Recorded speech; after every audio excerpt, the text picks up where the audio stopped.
Israel বছরের পর বছর হুমকি দিয়ে এসেছে ইরানের পরমাণু স্থাপনাগুলোতে হামলা চালাবে। তবে গেল কিছুদিন ধরেই একটা গুঞ্জন মাথাচাড়া দিয়ে উঠেছে। সেটা হলো যে কোনো মুহূর্তে ইসরায়েল হামলা চালাবে ইরানের পরমাণু কেন্দ্রে। তবে প্রশ্ন উঠছে, এখনো কেন ইসরায়েল হামলা করছে না? তাহলে কি ইসরায়েল কেবল ফাঁপা বুলি ছুটছে? একদিকে যুক্তরাষ্ট্রের গ্রিন সিগন্যাল নেই, অন্যদিকে ইরান এখন আগের চেয়েও বেশি প্রস্তুত। বিশ্লেষকরা বলছেন এই অদৃশ্য টানাপোড়েনের দেয়ালই আটকে রেখেছে ইসরায়েলকে এবং যুদ্ধের কিনারায় দাঁড়িয়ে ফিরে যেতে বাধ্য করছে নেতানিয়াহুকে। 2018 সালে ট্রাম্প প্রশাসনের একতরফা চুক্তি প্রত্যাহারের পর ইরান তার ইউরেনিয়াম সমৃদ্ধকরণ আবারও শুরু করে। আজ তেহরান 60% পর্যন্ত সমৃদ্ধ ইউরেনিয়াম উৎপাদন করেছে, যা অস্ত্র বানানোর 90% কাছাকাছি। এমনটাই দাবি আন্তর্জাতিক পরমাণু শক্তি সংস্থা IAEA এর। এ তথ্য জানে ইসরায়েল, জানে CIA, জানে পশ্চিমা বিশ্ব। তবুও কেন নেতানিয়াহু এখনো হামলা করেনি খামেনির দেশে? এ বিষয়ে যুক্তরাষ্ট্রের এক শীর্ষ কর্মকর্তা জানান, ইসরায়েল একা হামলা চালাতে পারবে, পরিকল্পনাও প্রস্তুত। পানি, বিদ্যুৎ, সাপ্লাই চেইন সবকিছুই টার্গেট সিস্টেম অ্যানালাইসিসে ধরে রেখেছে তারা। এমনকি ইসরায়েলের যুদ্ধ বিমান F-35, F-15, cyber attack, ballistic missile সবই প্রস্তুত, অপেক্ষা শুধু হুকুমের। তবে সেই পরিকল্পনা আটকে গেছে এক অদৃশ্য ভয়ের ছায়ায়। তিনি বলছেন, মধ্যপ্রাচ্যের ভিলেইন খ্যাত নেতানিয়াহু ভয় পান মার্কিন প্রেসিডেন্ট ডোনাল্ড ট্রাম্পকে, আর তার ভয়েই এখনো ইসরায়েল হামলা করছে না ইরানে।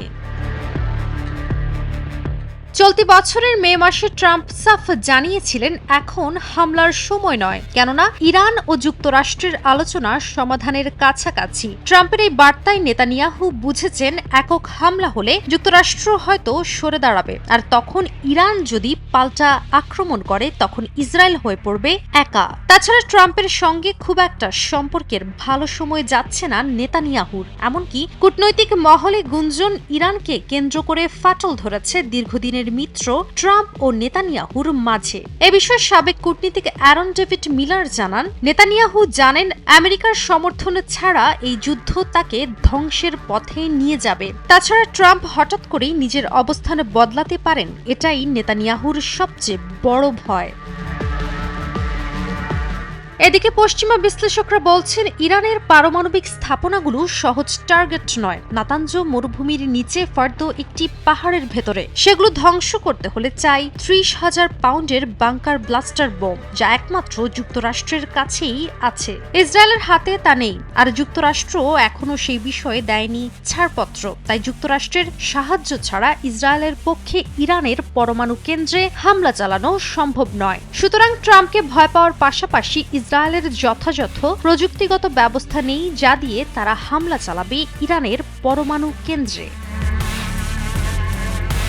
টানা সপ্তমবারের মতো বেস্ট টিস্যু পেপার ব্র্যান্ড হিসেবে স্বীকৃতি পেয়েছে বসুন্ধরা টিস্যু। শুধু যুক্তরাষ্ট্রের অসহযোগিতা কিংবা ইসরায়েলের প্রযুক্তিগত অভাবই নয়, বরং আরেকটি কারণে ইসরায়েল এখনো হামলা চালায়নি ইরানে, আর তা হলো উপসাগরীয় দেশগুলোর চাপ। ইতোমধ্যে সৌদি আরব, কাতার ও সংযুক্ত আরব আমিরাত স্পষ্ট করে বলেছে, ইসরায়েল একতরফা হামলা করলে এর দায় তারাই বহন করবে। তাছাড়া হরমুজ প্রণালী বন্ধ হলে পুরো বিশ্বের তেলের বাজারে লেগে যাবে আগুন।